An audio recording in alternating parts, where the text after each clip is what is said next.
나이가 130이 됐습니다, 야곱이. 우리가 주일날 본 창세기 47장에 보니까 자기 나이가 130이라고 야곱이 스스로 고백했습니다. 그런데도 그 야곱에게는 흔들리지 않는 분명한 비밀 몇 가지가 있었습니다. 우리는 이것을 꼭 깨달아야 되겠습니다. 여호와를 아는 하나님의 자녀는 어떠한 축복이 주어졌는가? 야곱은 그걸 제대로 알고 있었습니다. 하나님과 함께하는 비밀을 가진 우리에게는 어떠한 축복권과 건세가 있는지 야곱은 알고 있을 뿐만 아니라 알았기 때문에 누렸고 사용했습니다. 많은 대부분 성도들이 모르고 있는 거예요. 제대로 알고 있다면 어떻게 사용하지 않겠습니까? 알고 있다면 제대로 누릴 것 아닙니까? 그래서 제가 이소부에 나오는 왕자와 거지라는 비유를 가끔 드는데요. 우리는 틀림없이 영적인 신분이 왕자인데 또 누구처럼 살아갈 때가 참 많아요. 누구처럼 살아간다는 말은 참 표현하기 어려워서 안 하겠습니다만은 우리는 틀림없이 영적으로 빛의 자녀요, 하나님의 자녀요, 하나님의 백성이요, 하늘에 속한 자란 말이죠. 왕자가 아마 세상에 대한 동경, 왕궁 밖에 한 번도 안 가봤기 때문에 더욱더 안 그러겠습니까? 그것 때문에 옷을 바꿔 입었지 않습니까? 거지하고. 그 순간 세상이 얼마나 험악한지 다 체험했습니다. 거지 집에 가보니까 완전 가서 훔쳐오라고 하고 나쁜 짓만 시키고 전혀 그걸 몰랐겠죠. 그냥 옷 한번 갈아입고 세상 나가면 재밌을 줄 알았는데 실제로 가서 겪어보니 그게 아니거든요. 자신의 신분을 다시 회복할 때까지 죽을 고생을 하는 것을 보게 되어집니다. 성도들이 그렇게 살아요. 하나님은 분명히 왕자의 신분을 우리에게 주었는데 성도들이 세상에 사는 모습은 왕자가 아닌 옷을 갈아입은 거지처럼 그렇게 살아가는 사람이 너무나 많습니다. 왜 그렇습니까? 하나님이 우리에게 분명히 약속하신 것이 있는데 그 언약이 있는데 그 언약을 놓쳐버리고 살아가기 때문에 그래요. 하나님 우리에게 분명히 말씀으로 약속하신 축복이 있는데 그걸 제대로 모르고 있기 때문에 못 누리고 살아가는 거예요. 오늘부터 누리시기를 축복합니다. 야곱은 알았다니까요. 나이 130이 되었는데도 하나님이 내게 주신 언약, 내가 도망가다가 베델에서 쓰러져 잠들었을 때에 그때 하나님께서 내게 주셨던 그 약속, 내가 너에게 어디로 가든지 너와 함께 하겠다. 너에게 준 이 약속을 이루기까지 너를 떠나지 않게. 그 약속이 뭐냐? 보이는 땅을 너와 네 후손에게 영원히 줄 뿐만 아니라 너로 말미암아 모든 민족이 복을 얻게 될 것이다. 너는 복이단 말이야. 쉽게 말하면 여러분은 복입니다. 그리스도의 비밀을 가진 우리는 복입니다. 참 복은 복음밖에 없습니다. 그 복음의 비밀을 가지고 모든 민족을 살리는 그러한 축복이 야곱 자신이 있다는 걸 알아서요. 그렇기 때문에 바로왕 앞에 서자마자 바로 두 손 들어서 축복하는 거 보세요. 기근 만나가지고 먹을 게 없어가지고 어디로 먹으러 온 주제에 어디 그 세계 최고의 왕 애굽에 바로왕을 놓고 손을 들어서 축복기도 할 수 있겠습니까? 근데 야곱은 알았어요. 자신이 누구다? 하나님이 내게 주신 그 언약이 뭐다는 걸 자기 인생 130이 되도록 흔들리지 않았습니다. 그 언약을 오늘 회복하시기 바랍니다. 그게 오늘 성도의 정체성입니다. 정체성이 뭡니까? 내가 누구냐 그 말이냐. 쉽게 말하면 내가 누구다. 그게 정체성이거든요. 성도가 정체성만 회복하면 다 되어져요. 그걸 놓쳐버리면 절대로 안 됩니다. 잘 모르니까 성도의 신분과 권세를 잘 못 누려요. 우리 신분 자체가 하나님의 성전이고 우리 자체가 빛이요. 우리 가는 곳마다 눈에 보이지 않는 하늘의 도움받는 천사의 도움받는 그런 존재인데 그거 놓쳐버리고 우리가 우리 힘으로 살아가려고 할 때가 참 많아요. 우리의 능력이 뛰어나면 얼마나 뛰어나겠습니까? 우리가 가지고 있는 지식과 세상 경험, 많은 인간관계가 얼마나 훌륭합니까? 그거 가지고 안 되거든요. 이번에 세계 선교대회 본대 1강 보세요. 세상의 힘 필요 없다. 그런 선교사 하나님 필요치 않다. 세상의 것 따르는 그런 중직자 하나님 필요치 않다. 하나님의 것, 하나님 주시는 힘, 하나님의 능력하는 그런 선교사가 필요하다. 맞죠? 237억의 나라를 살리고 치유하려고 하면 세상 것 가지고 안 된다.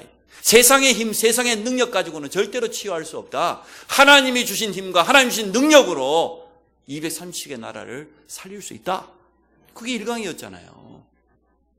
237억의 나라를 치유하라고 하면서 우리는 자꾸만 세상적인 것 배경이 그게 진짜인 줄 압니다. 아닙니다. 하나님만이 우리의 참 배경입니다.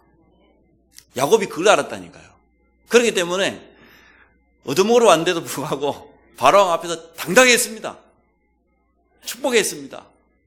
그게 우리가 야곱을 통해서 꼭 깨달아야 될 거예요.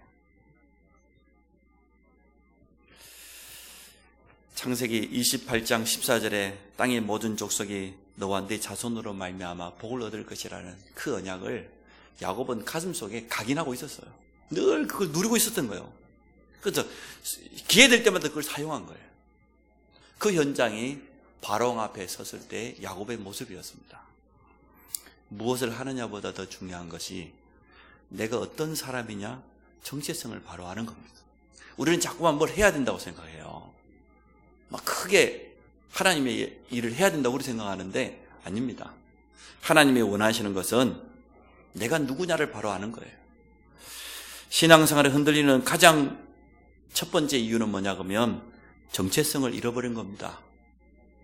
나의 정체성은 나의 인격이 아닙니다. 그게 내 정체성 아니에요. 나의 능력, 나의 경험, 나의 노력, 그게 나의 정체성이 아닙니다. 하나님이 약속하신 영원한 말씀 안에서 여러분 정체성을 찾으시기 바랍니다. 그렇다고 하면 나의 인생도 영원한 것 아닙니까? 하나님의 영원한 말씀이 약속하고 있기 때문에. 또 하나님은 나의 인생을 하나님의 말씀대로 이끌어 가실 것입니다. 여기에 대한 확신을 꼭 가지시기 바랍니다. 그래서 이번 한 주간 성도의 권세, 성도의 축복권인데요. 야곱이 그걸 놓치지 않았다니까요. 7명의 렘넌트를 보십시오. 자신의 정체성이 분명했습니다. 요셉은 자기 자신을 한 번도 노예라고 생각하지 않았을 거예요. 나는 지금 집에서 심부름하는 그런 노예 아니다. 하나님은 나에게 애굽 보고마, 세계 보고마라는 분명한 언약을 줬기 때문에 그 언약 가진 자기 자신을 봤어요. 그게 진짜 올바른 정체성인데 야곱이 만약에 나는 노예다, 별 볼 일 없는 그냥 허드렛 일을 하고 주인 시키는 심부름꾼 그래 됐다면 어떻게 되겠습니까? 많은 성도들이 그러고 있다니까요. 모세는 비록 나이 80대였지만 지팡이 하나밖에 가지고 있지 않았지만 하나님의 부르심 앞에서 자기 정체성을 완전히 회복했어요. 어렸을 때 어머니가 귓가에서 늘 들려주던 그 말씀. 우리는 애굽의 노예가 아니다. 우리는 히브리 민족이고 하나님께서는 우리 조상 아브라함을 통해서 가나안의 언약을 주셨다. 그래서 출애굽하라는 그 한마디 떨어졌을 때 자신의 정체성을 완전 되찾아 버렸어요. 그때부터는 모세는 다른 인생을 살았습니다. 완전 180도 달라져 버렸잖아요. 당당하게 바로왕 앞에서 가가지고 우리 백성을 놓아주라고 말하잖아요. 그게 진짜 정체성이거든요. 다윗이 목동입니까? 아닙니다. 사무엘이 성전에 있는 심부름꾼입니까? 아닙니다. 나는 나실이. 그게 진짜 정체성이에요. 우리 모든 렘넌트가 이러한 정체성을 꼭 회복하시기를 바랍니다. 내가 지금 공부가 좀 된다 안 된다, 내가 실력이 있다 없다, 내 비전이 나왔다 안 나왔다, 그 이전에 제일 첫 번째가 뭐냐? 나는 누구냐는 거예요. 나는 하나님의 자녀요. 나는 렘넌트다. 이 정체성을 분명히 회복하세요. 이 정체성이 충분하게 회복된 상태에서 공부도 하고 회복된 상태에서 앞으로 사회도 나가고 사람도 만나고 그래야 돼요. 나는 잘 안 된다, 나는 어렵다, 그게 세상 기준입니다. 빌립보서 1장 6절을 보니까 너희 속에 착한 일을 시작하신 이가 그리스도 예수의 날까지 이루어 가실 줄을 우리는 확신한다고 바울은 고백했습니다. 우리는 지금 세상 눈으로 보면 부족한 상태에 있습니다. 연약한 중에 있습니다. 그러나 우리 안에 이미 일을 행하신 분은 그리스도 예수입니다. 그분이 이루어 가신 겁니다. 내가 이룰 그런 능력이 없습니다. 빌립보서 2장 13절에 보니까 너희 안에서 행하시는 일은 하나님이시니, 우리가 행하는 게 아니에요.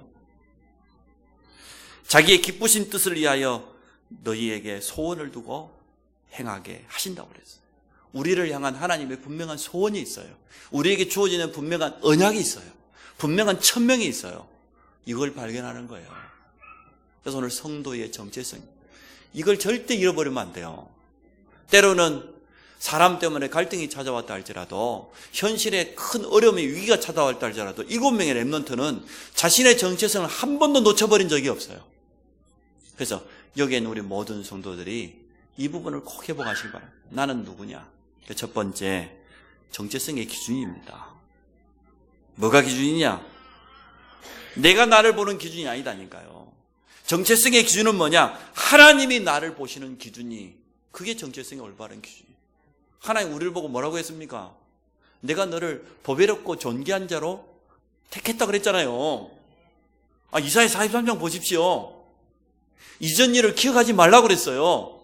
지난 과거에 내가 실수하고 모자랐던 거, 그거 기억하지 말라고 그랬어요. 하나님 보실 때에 우리는 보배롭고 존귀한 자, 우리를 통해서 새 일을 행할 것이라고 그랬어요. 그게 하나님이 보시는 때에 나예요. 맞잖아요. 우리는 자꾸만 내가 보는 나, 세상이 보는 나를 가지고 우리를 정체성 삼으려고 합니다. 그게 큰 착각입니다. 그게 사단이 속이는 겁니다.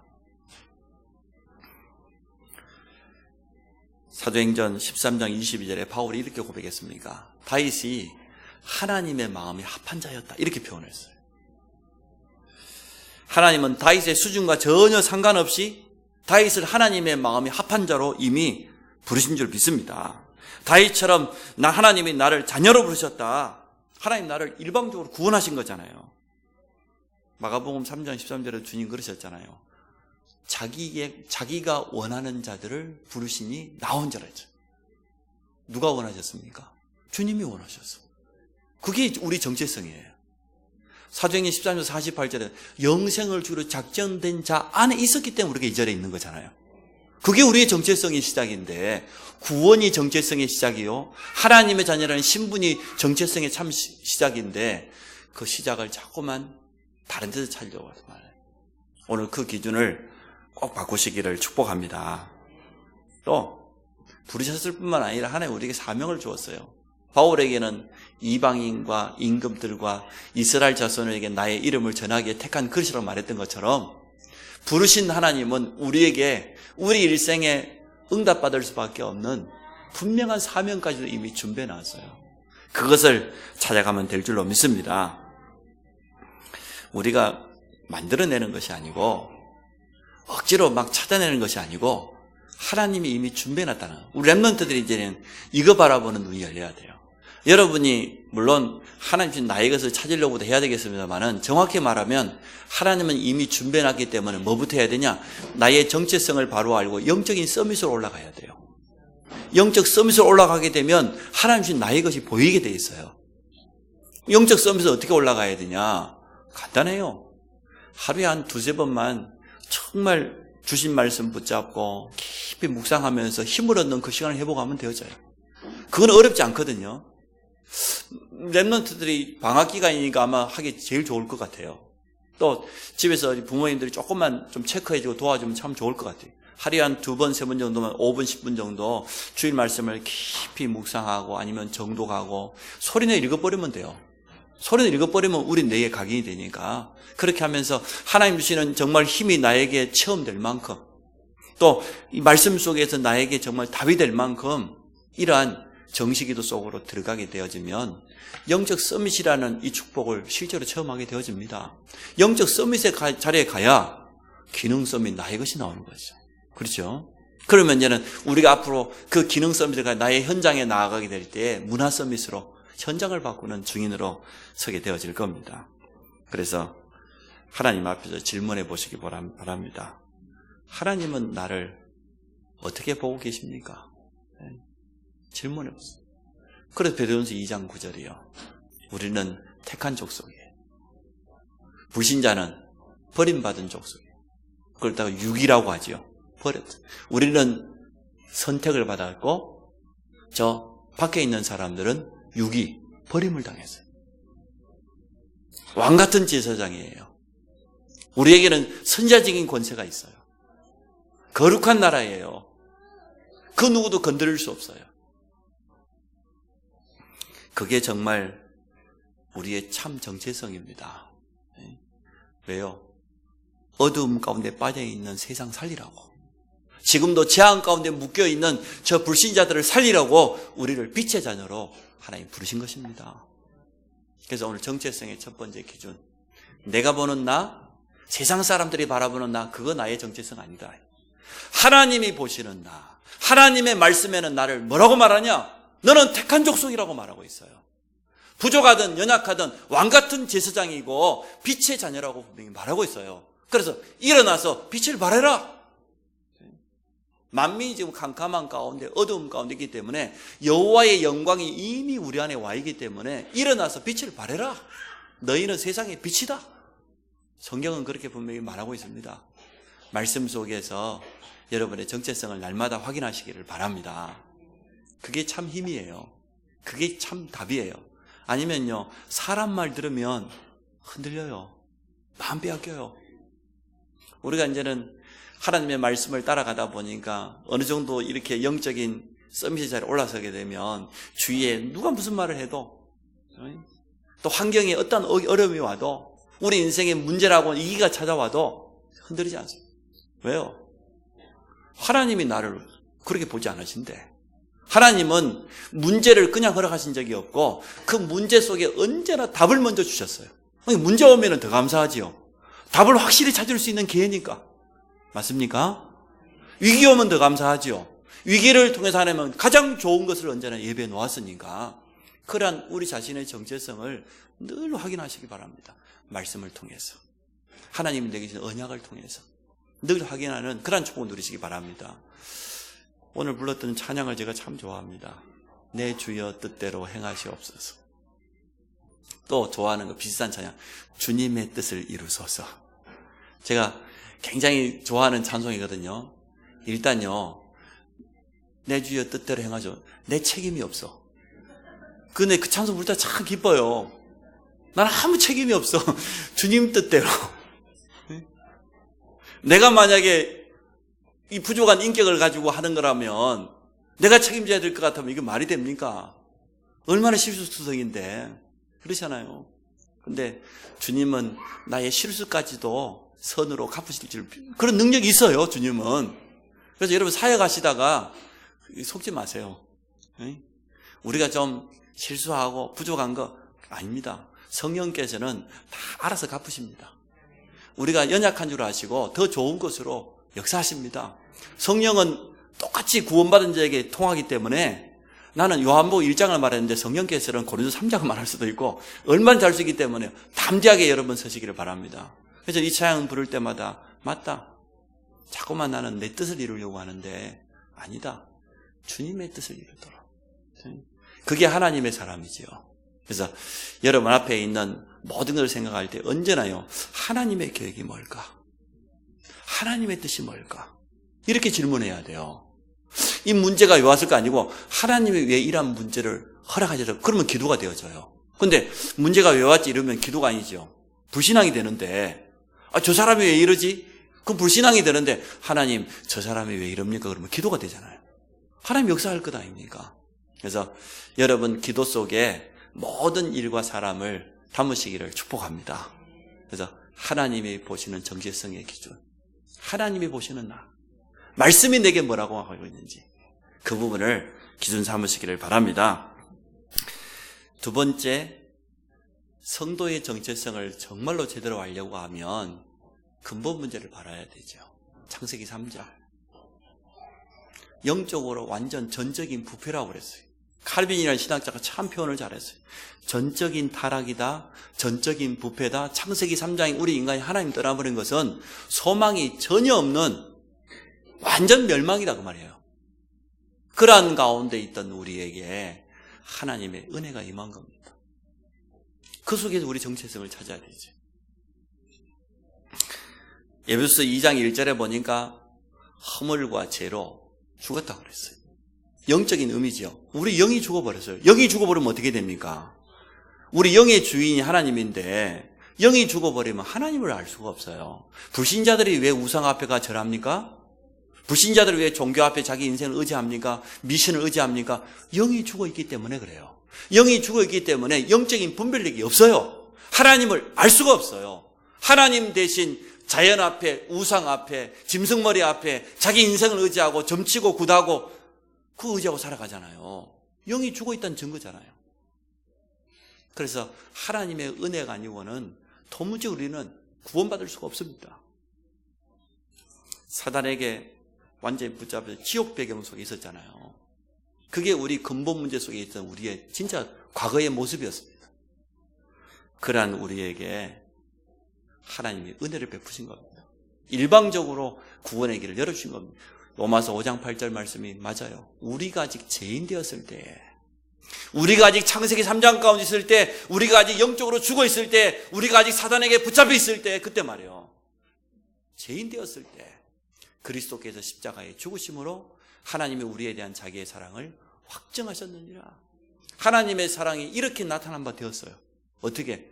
독생자를 주시기까지 우리를 사랑했어요. 그분이 십자가에서 피 흘리지 않고는 다른 방법이 없어요. 그래서 사도행전 4장 15절에 베드로의 고백이 맞아요. 다른 이로서는 구원받을 수 없어요. 천하인간의 우리를 구원하신 이름은 오직 한 이름밖에 없습니다. 오직 예수밖에 없습니다. 이게 정체성 회복의 시작이에요.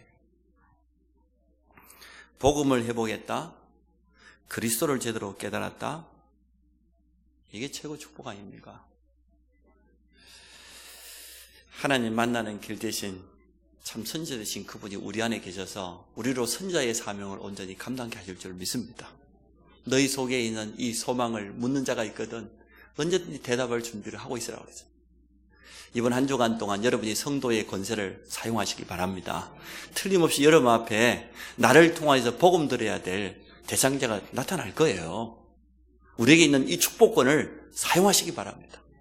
우리에게 있는 제사장적인 축복, 지금도 저주 가운데 재앙 가운데 묶여서 원인도 모르고 고난당하고 있는 많은 사람들, 그들 앞에 나가서 분명히 말해줘야 안 되겠습니까? 그 저주에서 빠져나오는 길이 있다고, 저주를 가야 되는 장본인이 있다고 말이에요. 이기신 예수 그리스도의 비밀을 말하는 순간 그 사람이 영접했든 안 했든요, 복음이 증거되는 순간 현장의 재앙은 무너지기 시작합니다. 저주는 떠나갑니다. 우리는 막 영접을 하고 눈물 콧물 흘리고 막 당장에 막 다락방이 열리고 그러면 막 할렐루야 하고 막 복음 전했더니 영접도 안 하고 막 시큰둥하고 그러면은 막 우리 마음도 이상하고 그러는데 그러면 안 돼요. 우리의 정체성은 그런 정체성 아니에요. 우리가 가지고 있는 이 축복을 우리는 전달할 뿐입니다. 나머지는 성령께서 역사하실 줄로 믿습니다. 그래서 선자적인 권세, 제사장적인 권세, 왕적인 권세를 마음껏 누리시기 바랍니다. 불신 가족들도 사정없이 축복하시기 바랍니다. 하나님의 축복받을 사람들이 분명하잖아요. 일단 복받은 내 옆에 있다는 자체가 축복이요. 안 그렇습니까? 아니 우리 직장에 있는 동료가 불교쟁이 옆에 있었다면 어쩔 뻔했습니까? 날마다 무당 찾아가는 단골내 옆에 있어도 어쩔 뻔했어요. 틀림없이 따라갑니다. 그런데 내가 그리스도의 빛을 가진 내 옆에 있는 자체 모르죠. 그 사람들이 모르기 때문에 자꾸 말해줘야 돼요. 말해주시기 바랍니다. 당신은 참 복받았다. 어쩌다 나 같은 사람을 만나가지고 말이야. 응? 어쩌면 말이야.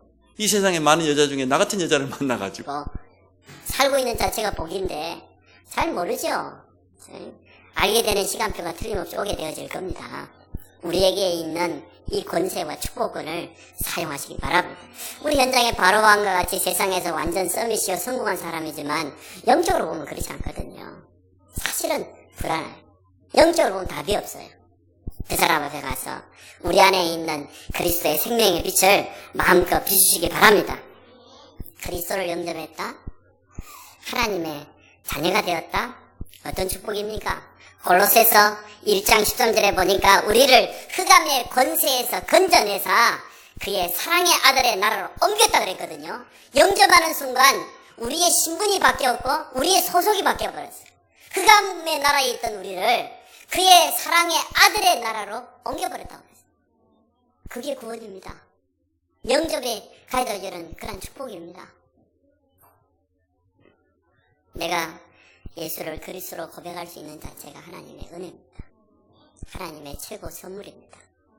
우리 현장에는 한 번도 예수가 그리스도는 복음 들어보지 못한 사람들 너무 많이 있습니다. 그래서 3월 5일 단 하루만 이번에 우리 노예에서 캠프를 하게 됐는데 또 이 캠프를 저희 교회에서 이번에 진행하게 되어졌습니다. 얼마 안 남았지, 한 10일 정도밖에 안 남았는데 지금부터 여러분 마음속에다 한번 기도하면서 정하시기 바랍니다. 이번 기회에 한 10일 동안 남아있는 기간 동안 나를 통해서 정확한 복음받아야 될 사람이 있지 않겠냐 말이에요. 하나님이 나를 통해서 영생을 유지하는 자를 살리기로 원하시는 건 하나님의 틀림은 언약이니까 내 주위에 있는 사람 중에, 우리 주위에 있는 가족 중에 이번 기회에 정확한 복음을 좀 들어야 될 그런 사람이 있지 않겠냐. 그 부분을 놓고 한번 기도해 보시기 바랍니다. 기도하면서요, 성령의 세밀한 인도 받으세요. 전도 자료도 꾸준하게 전달해 보시고요. 가능하면 영접에서 마실 것이 아니고 영접하든 안 하든 지속할 수 있는 다락방 문을 여는 데다가 초점을 맞추시기 바랍니다. 우리는 현장 회복이라는 시스템에 응답받기를 원하기 때문에 이번에 수원노예에서 제일 첫 번째 하는 전도 캠프를 하필이면 우리 교회에서 하게 됐단 말이에요. 본 캠프 장소로. 그것도 5일 6일 이틀 하기로 했는데 세 가지 순례이기 때문에 6일은 빼고 그냥 5일 하루만 하기로 그렇게 했어요. 그 말은 예비 캠프 기간 동안에 모든 응답 다 받으라는 뜻이거든요. 한 10일 정도 남았는데 여러분 한번 기도해 보세요. 정말로 이번에 나를 통해서 복음받을 사람이 누구냐? 또 내가 현장에 다락방의 시스템 응답받아야 될 그 현장이 어디냐? 하나님은 준비해놨기 때문에 우리가 이 언약 붙잡고 세밀하게 기도하면서 인도받으면 될 줄로 믿습니다. 저도 그렇게 기도하고 있습니다. 이번 기회에 확실하게 지속할 수 있는 시스템의 문을 연 그런 응답받기를 원합니다. 고린도서 12장 3절에 보니까 성령의 도움이 아니고는 예수를 주라고 시인할 수 없다고 그랬어요. 예수를 그리스도로 고백하는 것은 우리의 의지가 아닙니다. 성령께서 주시는 가장 최고의 선물입니다. 이제 나는 하나님의 약속을 믿고 믿음으로 살아가면 되는 것입니다. 세 번째, 그래서 우리는 이 시대를 살릴 증인이요 전도자입니다.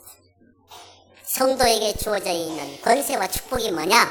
이 시대를 살릴 증인으로, 전도자로 부르셨어요. 오늘 고린도서 4장 1절에 보세요. 사람이 마땅히 우리를 그리스도의 일꾼이요 하나님의 비밀 맡은 자로 여길지어다. 사실 이 성경 구절을 자세히 보면요, 우리는 이렇기를 원하죠. 하나님이 마땅히 우리를, 그러면 더 좋겠죠. 안 그래요? 사람이 말고 하나님이 마땅히 우리를 그리스도의 일꾼이요 하나님의 비밀 맡은 자로 여길지어다. 얼마나 좋겠어요. 근데 왜 사람이 마땅히 그랬을까요? 하나님은 마땅히 우리를 그렇게 알고 있는데 우리 자신이 그렇게 안 알고 있어요. 그게 문제예요. 하나님은 이미 우리를 자녀로 부르시는 순간, 하나님의 백성으로 부르시는 순간 우리는 그리스도의 일꾼입니다. 하나님의 비밀이 우리 속에 있습니다. 근데 우리 자신이 그렇게 생각 안 한다니까요. 자꾸만 나는 부족하고 연약하고 나는 잘 안 되고 훈련을 아직 덜 받았고 나는 여기까지고 좀 기다려야 되고 그러죠. 하나님의 역사를 누가 가로막습니까? 사단이? 천만의 말씀. 하나님의 역사를 누가 제일 많이 가로막아요? 고백해보세요. 누가 제일 가로막아요? 남편이? 우리 자신이 제일 많이 가로막아요. 나는 아직 안 됐다는 거예요. 사단이 얼마나 좋아하겠어요. 그래 안 됐지. 좀 더 기다려야지. 하나님은 그렇게 생각하는데 하나님은 당연히 우리를 복음 가진 자로, 그리스도의 비밀 가진 자로, 맞습니까? 하나님 그렇게 보고 계셔요. 근데 자꾸만 우리 자신이 나는 아직 안 됐다는 거예요. 나는 부족하다는 거예요. 나는 좀 기다려야 된다는 거예요. 뭘 더 기다립니까 글쎄. 응? 내일 일을 모르는데 오늘 밤에나 불러가면 가야 되는데 뭘 기다려요 도대체. 세일이 언제까지 합니까 도대체. 응? 그래서 하나님은 그렇게 보고 계셔요. 우리를 향하여서. 그래서 여러분 이제 그걸 앞에서 고백하시니까 나는 그리스도의 비밀을 가진 자, 하나님의 비밀 맡은 자, 나는 그리스도의 일꾼. 아침마다 그 고백하고 나가세요. 화장만 하고 나가지 마시고. 응? 내 자신을 쳐다보고 축복하고 나가. 나는 그리스도의 비밀, 그리스도의 일꾼이요 그리스도의 비밀을 가진 자다. 나는 복음관. 오늘 나를 만나는 모든 사람이 나를 통해서 축복받을 것이다. 내 가는 곳에 하나님의 나라가 임하게 될 것이다. 흑암 세력이 7길로 왔다가 한 길로 왔다가 7길로 도망갈 것이다. 성경이 그렇게 말씀하고 있거든요. 이제 그 고백과 함께 사람이 마땅히 증인이지요. 우리 주위에 있는 사람이 우리를 보고 저 사람은 참 그리스도의 사람이다. 정말 저 사람은 하나님 믿는 사람이다. 이렇게 되어버리면 다 끝난 것 아닙니까? 보디발이 요셉 보고 우리 고백했잖아요. 요셉을 볼 때에 하나님이 함께하는 사람이구나. 요셉 때문에 우리 가정과 우리 재산까지도 축복받는구나. 이렇게 알았어. 바로왕이 요셉 보고 우리 고백.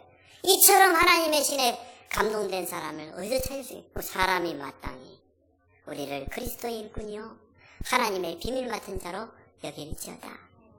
이러한 증인 되시기 바랍니다. 하나님은 그런 응답을 틀림없이 주실 것입니다. 그래서 오늘 다시 한번 생각해요. 나는 누구냐? 누가 볼 때 나가 누구예요? 하나님이 보실 때 나는 누구냐? 그게 진짜 올바른 정죄입니다. 하나님의 말씀에는 나를 누구라고 하고 있느냐? 우리는 언약 백성이라고 했지 않냐? 우리는 빛의 자녀가 아니냐? 택한 족속이다. 거룩한 백성이란 말은 세상 사람들이 당하는 저주와 재앙과는 전혀 다르단 말이에요. 거룩하단 말은 구별됐다는 의미거든요. 완전 구별해버렸어요. 6월절 어린 양의 피 바른 순간 6월이란 말은 뛰어넘었다고 말인데 죽음의 사자가 들어가지를 못했어요. 구별되어버렸어요. 양의 피 바른 자들 집에는.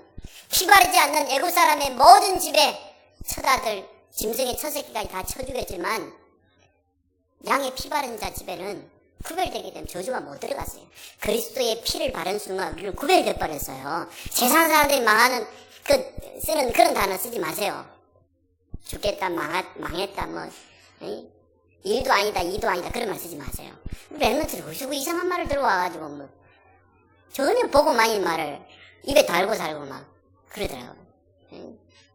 그런 말 쓰지 마세요. 왜냐하면 자꾸 내가 들어요. 자꾸 듣고 각인돼요.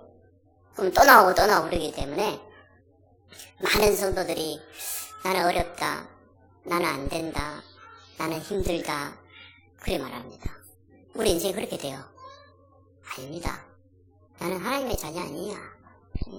하나님 나와 함께 하시는데 하나님 보실 때 나는 영적인 정체성을 회복하시기 바랍니다. 오늘 왕같은 제사장 아니란 말이에요. 선자적인 놀라운 비밀을 가지고 있는 자요. 모든 사람을 살리고 축복할 수 있는 권세가 있습니다.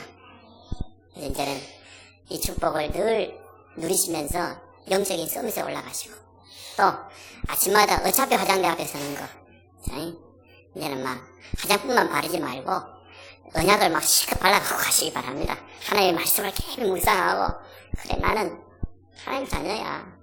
나는 빛의 자녀야. 그 확신 가지고 현장에 서시기를 바랍니다. 결론 그리스도께서 이미 끝냈어요. 요한복음 19장 30절 주님이 다 끝내놓고 우리에게 선물로 주었어요. 우리 보고 끝내라고 한 적이 없어요. 주님이 다 이루어버렸어요. 뭐 하면 됩니까? 믿기만 하면 돼요. 믿기만. 요한일서 5장 4절에 말했습니까? 너희가 세상을 이기는 무기가 뭐냐? 믿음이다 말이에요. 뭘 믿는 겁니까? 예수가 그리스도 되심을 믿는 겁니다. 예수가 사단의 권세를 이기시고 승리하신 것을 믿는 겁니다. 부활하신 주님이 성령으로 우리와 함께하는 걸 믿는 겁니다. 언제까지? 세상 끝날까지. 그것도 우리에게 말씀을 주시고 그 말씀을 그대로 이루어 가시는 우리가 믿는 거예요. 그래서 성도가 세상에 가지고 나가야 될 무기는 뭐냐? 믿음이에요. 하나님의 말씀을 믿는 그 믿음, 하나님의 약속을 믿는 그 믿음 가지고 나아가라. 로마서 8장 26절로 39절입니다. 하나님의 자녀는 그 누구도 무너뜨릴 수 없습니다. 로마서 8장 28절에 뭐라 했습니까? 하나님의 뜻대로 부르심을 입은 자들에게는 모든 것이 합력해서 뭘 이루어요? 선을 이루어요. 나는 실수했는데, 나는 사실은 흔들렸는데 그것과 상관없이 하나님은 하나님 우리에게 원하시는 뜻대로 우리 이끌어가요. 결국은 선을 이루셔요. 그래서 우리가 버려야 될 게 있어요. 불신앙을 버려야 돼요. 하나님 우리 편인데 누가 너희를 대적할 자 있겠냐고 31절에 로마서 8장 31절에 말했습니다. 또 뭐라고 했습니까? 우리를 그리스도 예수 안에 있는 하나님의 사랑에서 끊을 자가 아무도 없다.